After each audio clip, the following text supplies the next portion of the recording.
Like all of us need. Hey everyone, thanks for attending today's press conference. Just a quick note, Deja had 9 3-pointers in the game, so that's a program record here. Ouch, Bears. Career record for the two, but Period. Let's so go. we'll start with the opening statement from Coach Jack, and then we will take questions for the student athletes. We'll then dismiss the student athletes, and we'll take questions for Coach.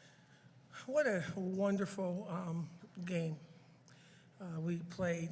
We just don't see the opponent. There's no disrespect to anybody. It's just who we are and what we're trying to become. And today we talked about the birds and how they have a V formation. And every now and again, you have to lead and you get tired and somebody got to take the front of that V. And we really understood that and we talked about it and we talked it through and it became what we had to be in the second half. I can't be more proud of this team. These three are sitting next to me, but it took everyone to communicate what we needed to do, from Lexi saying, this is what they're getting ready to do, this is the time they trap. Remember, from Dominique saying things to Deasia. I mean, those guys didn't play a minute, but they were very valuable to the success of our game today. So I'm excited about what we're doing, but we're never satisfied. Take questions for the student athletes. We'll start right here. Kennedy, you were at plus 24 tonight, which is a game high. Once you, Sophie Burrows and, Sophie Burrows and Sanaya Wilson came into the game, you guys really flipped the script. What were you seeing out there, and how did you guys propel that comeback? Well, we were called in to give our team energy, and we saw that we needed some points and some stops, so we played defense first, and the offense started rolling, and then we took the lead. DHA, you guys were down to, I think it was 69, 67 at one point. Kind of the shot clock was winding down. You put up that shot from 30 feet, I think it was.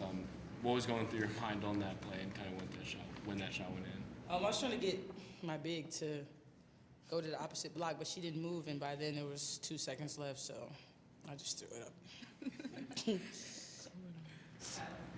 Kyra, first half, you guys were out rebounded 24-10. You came out in the second, you got 5 offensive rebounds, 3 more defensive rebounds. I am curious, though, Coach Leggett Jack takes rebounding very seriously. What did she say to you guys at halftime? I'm just going to sum it up and say that the bigs needed to show up and get on the board. We weren't boxing out. We weren't really, owning our power. We were, coming to the middle instead of getting to the block, just not being disciplined, and we had to kind of, lock in on that and lock in on what we're taught in practice and what she tells us all the time. So we had to pick that up second half. So this team really just knows how to stage that comeback. What do you think how does this speak to the resilience of this team this year? I think we are a 40-minute team. I don't think that anybody can play with us if we continue to play how we know how we can play. And even if it comes a little later in the game, even if it comes in the beginning of the game and leaves, and however it comes, it's going to come, and we played a full 40 minutes until the 40 minutes are up. So I think we just aren't the team to give up. We'll never give up without a fight. Coach Jack, I did see the movie Migration, so I know about the birds. But anyhow, DHA, this team's won 15 home games now in a row. Why have we been so successful on your home floor? It's home. You don't want anybody to come in here and, take what belongs to you in your house. So that's how we look at it, and that's why we say protect the dome, protect the home. Kyra, you've really hit the glass hard in the fourth quarter of the last 2 games. Is there anything that's kind of flipped in your head when you go out there for the final 10 minutes that's, led to that success on the glass down the stretch? I try to have a mindset that whatever I did in that first 2 quarters, 3 quarters, whatever it is, kind of have amnesia to that. And like I said before, play the full 40 minutes, and you don't ever know what happened. So you can't give up just because you had a bad first half or quarter or minute or possession or whatever it is. You get scored on, they're going to score, we're going to score. That's basketball. Nobody's perfect. So just kind of having that forgetful memory, I've been working on that. So that's really it. One more question Asia, 3,000 points on Sunday, a new program record today. I'm kind of curious, you talk a lot about just being able to accept who you were. What is that like now that you had a little bit to sit on it, but then another record today? Honestly, Coach Jack always talk about the mirror, and now I've been like telling myself now, like after rewatching games or like highlight clips or whatever of us and our team, and then looking at myself, I just tell myself like, you deserve it, and like, you're incredible. Like the things that I'm able to do, I shock myself. So it's like, you're incredible.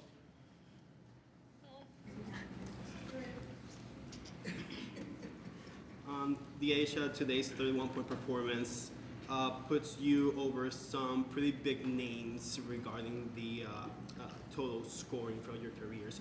You just passed Maya Moore, you just passed Elena Deredon. You're right now 11th all time. So as you near the top 10, as you near, that part of the history books, what's your mentality and how do you feel seeing your name just rising up those lists? To be in company with, some of those great names, it feels great. I'm the smallest one in the book, and it's like, again, it's just incredible. So, that's the best word I can use to describe it. And until I get a different word, that's what it's going to be. Again, you guys fell behind. It was 19 against Clemson, 18 points tonight in the second half deficit that you guys come back from. Just how do you guys stick with it and not panic in those situations that's led to these two victories? There's a lot of game left, and we're going to fight to the finish, whether it goes our way or not, but we have to, feel and know that we left it all out there no matter what the score says at the end of the game. So I think if we just fight until the last horn sounds, see where it gets us. Asia, about that fourth quarter success, last year you guys struggled a little bit to close out games in the fourth quarter, sometimes with leads. What do you think, when you think back to last year and now this year, has completely changed in terms of your fourth quarter success now? I think we all are on one page. We all have one goal, and we all want the same thing. So if we stay like that and we stay together as one, not just my teammates, but our staff as well, it just shows that we all are on one accord. And it's like, it shows when we're down 20, we're down 5, we're down 2. We never get too high and we never get too low, and we stay together. Last two questions. Kennedy, since you were in the position of being a freshman last year, to see players like Alyssa and Sophie being in the crunch time lineup, handling this kind of pressure as a first-year player, from somebody who's kind of in their shoes just a year ago, what does it say about those two? I'm very proud of them. They're great players. They're stepping up big when we need them.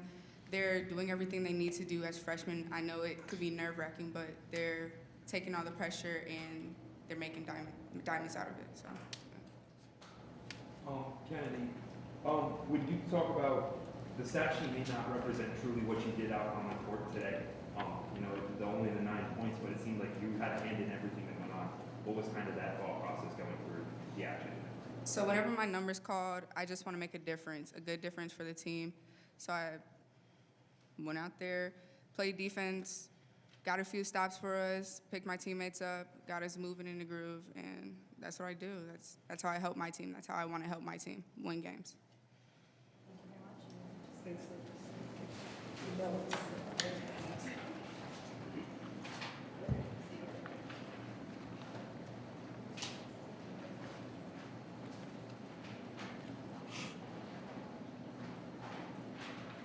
Questions for Coach Jeff now? So, Coach, you guys were down 10 at the half and then started the third quarter poorly as well. It seems like when that happens to a lot of teams, then it just keeps on snowballing. What flipped the switch for you guys? It's just so much time left in the game. It's a game of runs, and we knew that we didn't have a run yet for the whole time. 24-10 rebounding edge. The Asians hit a couple threes, but there was no energy that created synergy. There was energy from a couple players, but it didn't create a synergy moment, and that's what we were waiting. When is it going to happen? The synergy part. and I got to keep moving new people in, take people out, and I didn't really care about the win or the loss as far as the numbers was concerned. I wanted us to feel good about we hit that match and it struck a fire, whatever time that was. And right after that, like 7-8 minute mark of in the third quarter, I saw that there was a flicker happening, and the quarter ended, and we knew that we were going to have a run. I didn't know how much of a run we were going to have. Coach, just what's one characteristic about this team that just helps them find ways to win? Belief.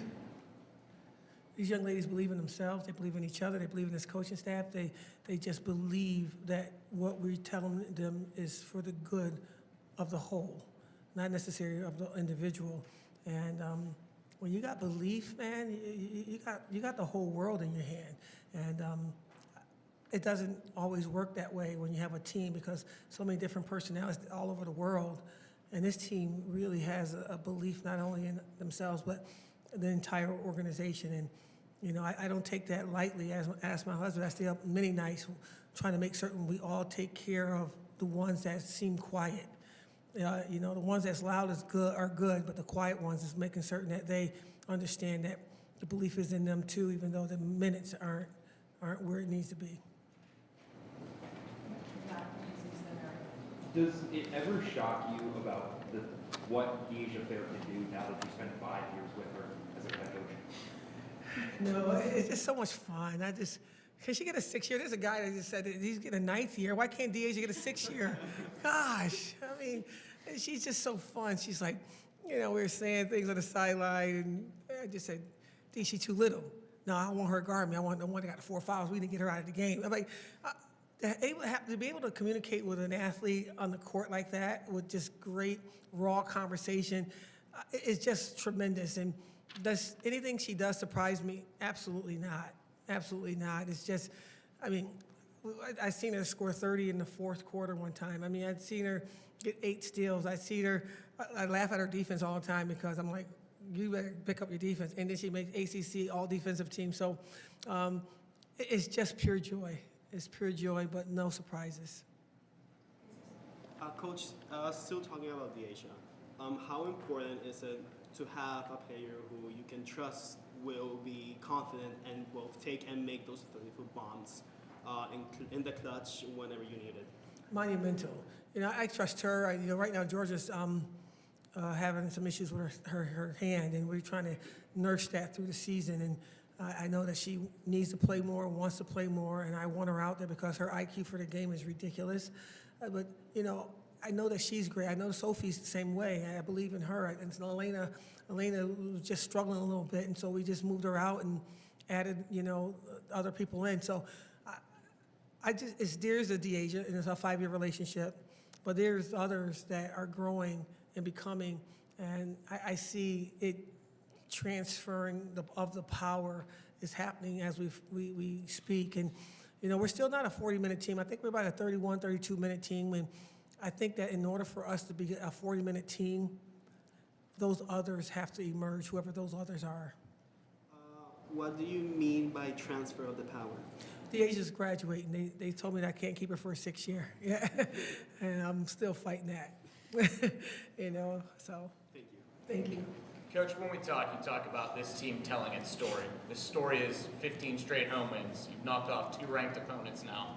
What do you think it says to the national picture now? You can't worry about that. They have to decide what it says to them. We're going to decide. Our story is about individual things that's happening on our team. Our story is about our no-quit mindset. Our story is our mirror at the end of the day and being truthful with her at the end of the night. And, you know, we've been a part of a situation where we got so involved with the media and the voters and at my previous institution. I just made a commitment to myself and to my young people. We're never going to let them deflate what we are doing. And if we start thinking about, you know, why don't they select Deja as one of those players that to be selected in the WNBA? Why don't they see Syracuse as what we're trying to do? We're just coming. We're coming through your chest because our story is bigger than anything you can write or anything you can talk about, anything you can put us in, because at the end of the day, the only person that really matters to our story is us. And I don't mean it in a mean way. I just don't want these young people to look in the top 25 and see us at 26 next week and say, well, what about, we don't care. We're just doing us, and we're having fun. And I tell you one thing, I know kids are calling my players right now saying, yo, y'all having so much fun. Forget the winning part. Y'all having fun. Yeah, that's how it's supposed to be. And my college coach was here, and the assistant coach that coached me were here. They created the foundation of what it's supposed to look like in the atmosphere. And our teammates still get together 40 years later. I'm trying to create that for these young people here, and it takes out the selection committees and all those people. What's that foundation of 15 straight home wins now? We don't like that number 15. I think 16 is a better number than 15. And then we get to 16, that 17 is a precious number. I like that 17. You know, I won't share that yet. Okay. Questions for Coach Jackson? Coach, the ACC is so tough, top to bottom. I mean, more so than probably any other conference right now in the country. What is it about this conference that makes it so hard every game? I don't know. I want them to change it because I don't want it to be this hard. My colleagues are great coaches. I mean, they got the right people in the right jobs, for one. And we're recruiting the best players that ever played the game from all over the world. And we have a fun style. We're more of a fast-paced, finesse from top to bottom. I'm still in shock. I've only been here for a year and a half, and I didn't realize, you know, John Wildhack didn't tell me how tough this conference was before he hired me, and so now I'm still, we call it PDL, pissing down leg. So I'm still there, and I don't know. I'm just trying to hold on and survive it one day at a time, one game at a time. All right, just a quick follow-up. Do wins like tonight help you kind of adjust to it more, like maybe not have as much PDL? No, it's still. We can talk off record later. Coach, you mentioned synergy earlier. How did your closing lineup embrace that and, you know, use that synergy to turn the game around and claw out the win? I just really thought that Sophie was flying around, and her vision for getting, and no one really respects her, and so they don't block her out. And so she comes and flies in for good rebounds, and at 6'2", and I just thought that, you know, Sanaya did a tremendous job, but she wasn't going to get taller, and that's why we put in Alyssa. Alyssa is a really good timing person, and then getting Deasia off the ball, a couple possession, KP allowed that to happen, and then when Deasia got the ball, I mean, magic ends up happening, and we just had to. I was going to let that go until the wheels fall off, and the wheels just never fell off. Coach, another emotional win for you guys. Thinking about Cornell, Notre Dame, now tonight. I don't know. I don't think an emotional wins if you keep stacking up or by accident. It seems like you guys are better conditioned than your opponent. How do you prepare your team to be better conditioned than your opponent? You know, a lot of teams have scout guys, and we had scout guys at the beginning. We don't have them now. They're good guys. They still come and watch practice and stuff. But I just think that it's important that you take minutes away from your players by putting those guys out there. You got to trust that you brought in the right 15 or 12 or 13. And I just think that the more they get up and down the floor in practice, the more conditioned they are. And I have a really good strength and conditioning coach, Coach Matt. For those that don't play the 20 minutes or more, he gets them in for extra effort. And not that he has to tie their arm back and they want to do it. And he gets them in great condition to the point where I joined the team, and he works me out now too. So I just know that we got the right guy in the right place for our particular team. Coach, you often talk about writing your story, and in your second season with the program, these 2 comeback wins, are these 2 wins something that kind of wouldn't have happened last year, showing kind of this grit from your team? You know, these 2 wins wouldn't have happened if I didn't have the right doctors that took care of me in October. And this particular game, you know, my endocrinologist and the guy that helped me with my brain tumor, they were at the game today, and they're part of the team. And everything was great, magical, but when I saw those guys, my husband always finds the right way to get me emotional, and he pointed them out that they were there. I mean, it started in October when I couldn't be here, and my coaches had to take over. And so it's not about beating the 15th ranked team or Notre Dame, it's about being able to be a part of it and being here and breathing. And they see me out here giving my best effort, and my best effort isn't really great all the time, and they know that, and they know why. But to see the village show up in the biggest game, Dr. Chen and Dr. Hopkins, I mean, I'm amazed by the heart and the people that's in my community. I did not make a mistake coming home. 22 years away was supposed to happen, and now that I'm back, I'm so humbled and grateful that I got a village of people that cares enough to spend time at a little basketball game, even though they got lives to save. And so I'm not trying to get us all wacky or emotional, but that's how I think. That's my story, man. It's not about anybody and putting anybody down, but to come back from what I went through and see the people that helped me come back in the stands, I'm blessed. We all are. We got one more? Are we done? Thanks, Coach. Okay. God bless. Congrats, Coach.